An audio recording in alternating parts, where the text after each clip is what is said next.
नवरात्र के 9 दिन खत्म हो गए हैं और आज दशहरा है। आज के दिन बुराई पर अच्छाई की जीत हुई थी। शास्त्रों के अनुसार आज ही के दिन भगवान राम ने रावण का वध कर सीता माता को मुक्त कराया था। दशहरे को लेकर पूरे देश में उत्साह नजर आ रहा है। दिल्ली से लेकर अयोध्या तक दशहरे के रंग में रंगा हुआ पूरा प्रदेश देश नजर आ रहा है। आज शहर शहर रावण के पुतले जलेंगे। हिंदू पंचांग के मुताबिक रावण दहन का वक्त आज शाम 6:35 से शुरू होगा और रात 8:30 तक रहेगा।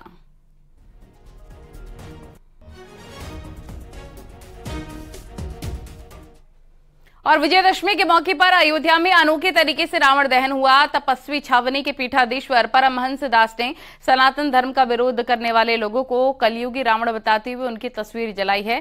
उन्होंने उदयनिधि स्टालिन, ए राजा, एसपी महासचिव स्वामी प्रसाद मौर्य, बिहार के शिक्षा मंत्री चंद्रशेखर, कांग्रेस अध्यक्ष मल्लिकार्जुन खड़गे के बेटे प्रियांक खड़गे का पोस्टर जला है। इस मौके पर उन्होंने कहा कि सनातन विरोधी इस युग के रावण हैं।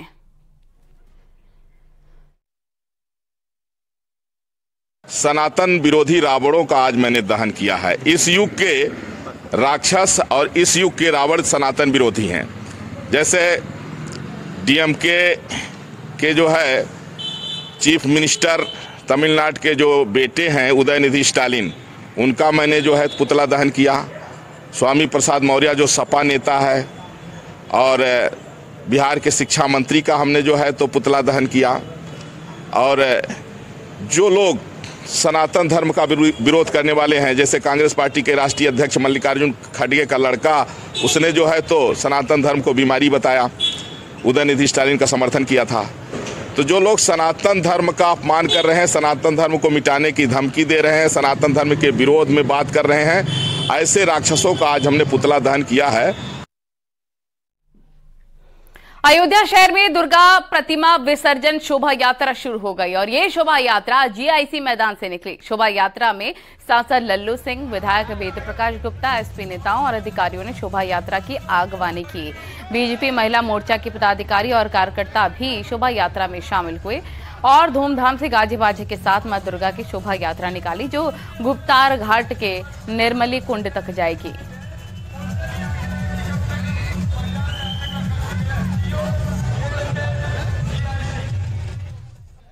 धर्मनगरी हरिद्वार में दशहरे का पर्व बड़े ही हर्षोल्लास के साथ मनाया जा रहा है। हरिद्वार में सन्यासी परंपरा से जुड़े अखाड़ों में आज के दिन शस्त्रों की पूजा का विशेष महत्व है। कनखल में श्री पंचायती महानिर्वाणी अखाड़े के साधु संतों ने वैदिक विधि विधान के साथ शास्त्रों की पूजा की। अखाड़ा परिषद के अध्यक्ष महंत रविंद्रपुरी ने बताया कि हजारों सालों पहले आदि गुरु शंकराचार्य ने अखाड़ों की स्थापना की। उन्होंने ही अखाड़ों से जुड़े नागा सन्यासी को शास्त्र और शस्त्र ज्ञान दिया।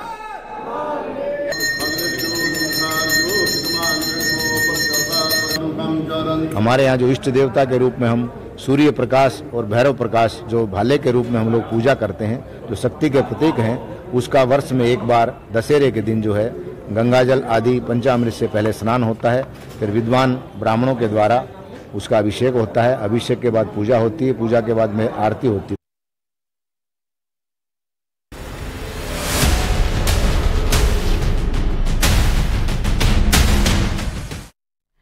आरएसएस प्रमुख मोहन भागवत नागपुर में संघ की ओर से आयोजित दशहरे में शामिल हुए और इस समारोह में बड़ी तादाद में आरएसएस कार्यकर्ता शामिल हुए।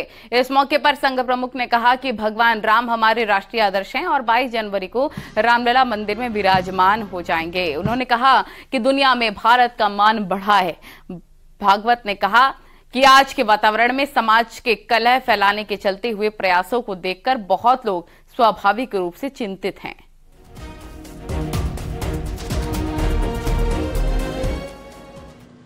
अब ये हम करने लगे, लेकिन थोड़ा और एक बात का भी ध्यान रखना पड़ेगा। दुनिया में कुछ लोग हैं, भारत में भी कुछ लोग हैं जो नहीं चाहते कि भारत खड़ा हो, और इसलिए समाज में कैसे विभेद पैदा करना, समाज की सामूहिकता जो निर्माण हुई उसको कैसे तोड़ना, अलगाव और टकराव कैसे पैदा करना, ऐसा वो प्रयास करते हैं। अपनी असावधानी के कारण, अपने अविवेक और परस्पर अविश्वास के कारण हम भी कभी कभी उसमें फंस जाते और अप्रत्याशित उपद्रव खड़े हो जाते।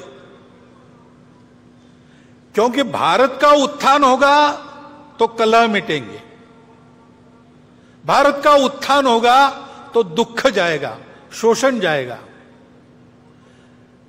इनके आधार पर अपने स्वार्थ का धंधा करने वाली दुनिया की और अंदर की जो ताकतें हैं, भारत बड़ा होने से उन पर मर्यादा आएगी, वो अपने खेल नहीं खेल सकेंगे, इसलिए इनका निरंतर विरोध चलता है।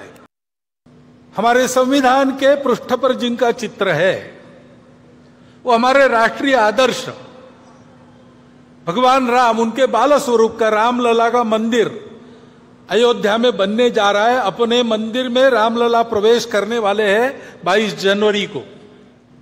उसमें सब लोग तो आ नहीं सकेंगे, सुरक्षा की बात रहेगी, वहां के व्यवस्थाओं की बात रहेगी, धीरे धीरे बाद में जाएंगे अपनी अपनी सुविधा से।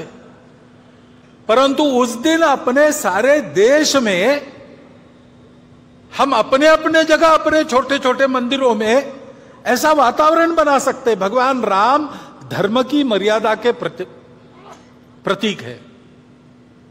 समाज में सब लोगों को अपनाने वाले भगवान राम थे। संघ प्रमुख मोहन भागवत के सीमा की सुरक्षा को लेकर दिए गए बयान पर कांग्रेस को मौका मिल गया है।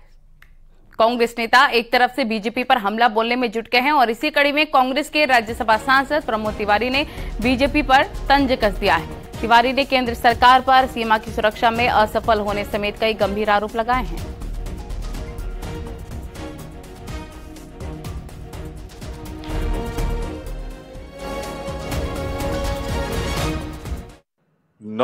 साढ़े 9 साल हो गए जिन पूर्वोत्तर राज्यों को जन्म दिया था इंदिरा गांधी ने, 7 बहनें बनाई थी।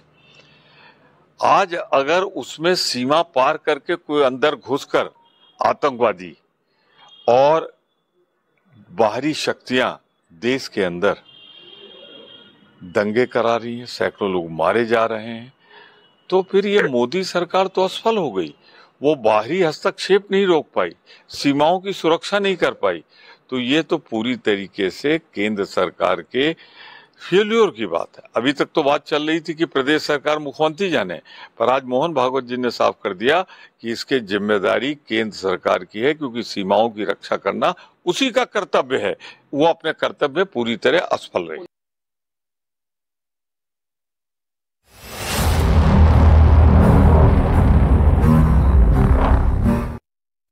और सीतापुर जेल में बंद आजम खान बेचैन है। बेचैनी का कारण कुछ और नहीं बल्कि परिवार से अलग होना बताया जा रहा है। सूत्रों की माने तो परिवार से अलग होने का गम आजम खान के चेहरे पर साफ तौर पर नजर आ रहा है। आजम खान का बेटा अब्दुल्ला आजम हरदोई जेल में बंद है, जबकि आजम की पत्नी तंजीम फातिमा रामपुर जेल में बंद है। बता दें कि अब्दुल्ला आजम के 2 बर्थ सर्टिफिकेट केस में तीनों को 7-7 साल की जेल की सजा मिली है। जेल में बंद आजम खां काफी परेशान दिखाई दे रहे हैं। आजम खां का जो परेशानी का सबब है वो परिवार से अलग होना है, क्योंकि आजम खां को जिन मामले में सजा हुई है उसमें उनके बेटे अब्दुल्ला आजम खां जो है हरदोई में बंद है, जबकि तंजीम फातिमा रामपुर में बंद है। ऐसे में आजम खां का परेशान होना लाजमी है। लेकिन आजम खां की परेशानी को देखकर कल उनके चिकित्सीय परीक्षण भी किया गया है। जेल के अस्पताल डॉक्टरों ने जब उनका परीक्षण किया तो वो बिल्कुल स्वस्थ हैं, लेकिन उनके कहीं ना कहीं देखा जा रहा है कि तो आजम खां परिवार से जुदा होने पर परेशान दिखाई दे रहे हैं। आजम खां के खाने की बात की जाए तो कल आजम खां ने जो कैदियों को मिलने वाला भोजन है वही खाया है, सादी दाल और सब्जी के साथ रोटी भी खाई है। आजम खान को सजा पर कांग्रेस प्रवक्ता सुलेमान मोहम्मद खान ने कहा कि ये कोर्ट का फैसला है। उन्होंने आरोप लगाया कि मुस्लिम लीडरशिप को खत्म करने की साजिश है। उन्होंने कहा कि रामपुर को नए लीडरशिप की जरूरत है। ये जो उन्हें सजा हुई है वो तो एक न्यायालय का फैसला है, और किसी को भी सजा से लगता है गलत हुई है तो अपील कर सकते हैं। जहाँ तक अखिलेश यादव साहब का बयान है, मैं समझता हूँ आजम खान साहब के साथ या उसके अलावा मुस्लिम लीडरशिप को ख़त्म करने की एक पूरी साजिश है। पूरे मुल्क में आप देखिए किस तरह से मुस्लिम लीडरशिप को ख़त्म करा जा रहा है, और मैं समझता हूँ जो रामपुर वालों ने 40-50 साल में एक लीडर तैयार किया उसको एक साजिश के तहत ख़त्म कर दिया गया। तो अब ऐसे में रामपुर की जो राजनीतिक विरासत है आजम खान साहब की, उसका क्या होगा? जिस तरह से वो 3 लोग जेल में है, थोड़ा सा ऊपर करिए। देखिए, विरासत के बारे में तो मैं नहीं कह सकता, लेकिन हाँ, कभी ऐसा नहीं होता है कि सियासी स्पेस खाली हो और वो खाली ही रहे। मैं समझता हूँ रामपुर को नई लीडरशिप की जरूरत है, मजबूत लीडरशिप की जरूरत है। खबरें लगातार जारी हैं, वक्त बहुत ही छोटे से ब्रेक का। आप देख रहे हैं न्यूज़ 18 उत्तर प्रदेश। वाराणसी में पहला pink booth police pink booth बना दिया गया है। पुलिस कमिश्नर ने बूथ का उद्घाटन किया। पिंक बूथ मलदहिया इलाके में खोला गया है। मिशन शक्ति के तहत खोले गए पिंक बूथ में 24 घंटे में पुलिस को तैनाती करनी पड़ेगी। आपको बता दें कि मिशन शक्ति फेज 4 के तहत इस बूथ का शुभारंभ किया गया है। महिलाओं छात्राओं की सुरक्षा, सम्मान और स्वावलंबन का संदेश देने के लिए इस बूथ की शुरुआत की गई है।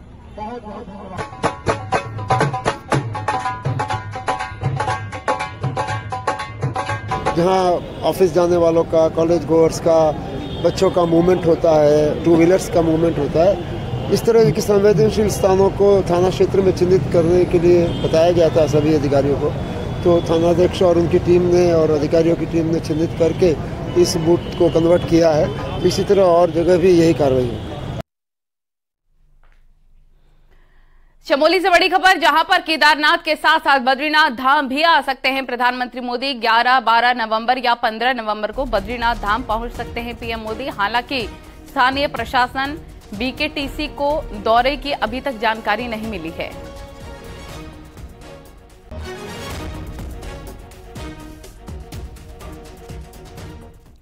चमोली से बड़ी खबर, बद्रीनाथ धाम के कपाट बंद होने की तारीख तय हो गई है। बद्री विशाल के कपाट 18 नवंबर को 3:33 पर बंद होंगे।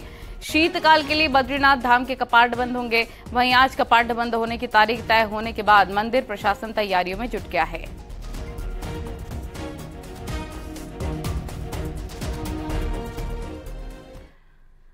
और यमुनोत्री धाम के कपाट बंद होने का शुभ मुहूर्त तय हो गया है। 15 नवंबर को भैया दूज के पर्व पर धाम के कपाट बंद होंगे। सुबह 11:57 पर कपाट बंद होंगे। तीर्थ पुरोहितों ने पूजा अर्चना के बाद मुहूर्त निकाला है। यमुनोत्री धाम के कपाट शीतकाल में 6 महीने के लिए बंद होंगे। कपाट बंद होने के बाद खरसाली में मां यमुना की पूजा अर्चना होगी। वहीं यमुनोत्री धाम के कपाट बंद होने का शुभ मुहूर्त निकलने के साथ कपाट बंद होने की भी तैयारी शुरू हो गई है। शीतकालीन प्रवास से आप सबको यह सूचनार्थ प्रेषित कर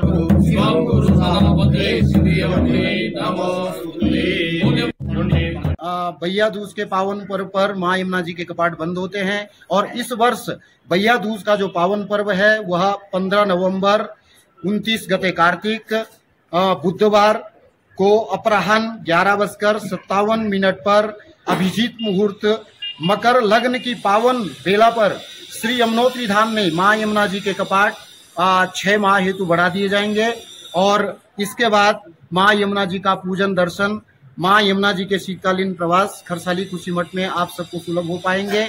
और इसी दिन मां यमुना जी की डोली अपने भाई शनि महाराज की अगुवाई में यमुनोत्री धाम से खरसाली खुशीमठ के लिए प्रस्थान करेगी।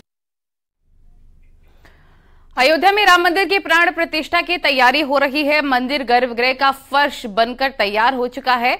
फर्श पर भी नक्काशी की गई है। प्राण प्रतिष्ठा से पहले भूतल बनकर तैयार हो जाएगा। राम मंदिर का निर्माण कार्य युद्ध स्तर पर चल रहा है। भूतल को फाइनल टच दिया जा रहा है। 15 दिसंबर से पहले प्राण प्रतिष्ठा के लिए राम मंदिर को तैयार कर दिया जाएगा। मंदिर का गर्भगृह सफेद मार्बल से बनाया गया है। इतना ही नहीं, मंदिर में दरवाजे की चौखट, फर्श, गर्भगृह का द्वार भी मकराना के सफेद मार्बल से बनाया जा रहा है। इस पत्थर पर बारीक नक्काशी भी की जा रही है।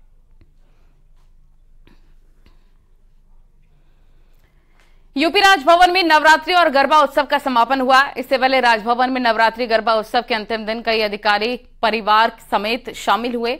एसीएस एसपी गोयल और सीएम योगी के प्रमुख सचिव संजय प्रसाद ने पूजा की। आज विधिवत दुर्गा पंडालों से विदाई हो रही है। मां को सिंदूर लगाकर महिलाएं अपने सुहाग की लंबी उम्र की कामना कर रखी हैं और अगले साल फिर से आने का अनुरोध कर रखी हैं। 9 दिन तक चले दुर्गा महोत्सव का आज दशहरे के दिन मां की विदाई के साथ ही समापन हो गया। दुर्गा पंडालों में महिलाएं नाच गाकर मां की विदाई करती नजर आईं। आज माँ का विसर्जन का दिन है। वैसे तो हमारा दिन बहुत दुखी है, पर ये है माँ को जाना है। हमें कहा जाता है कि माँ अपनी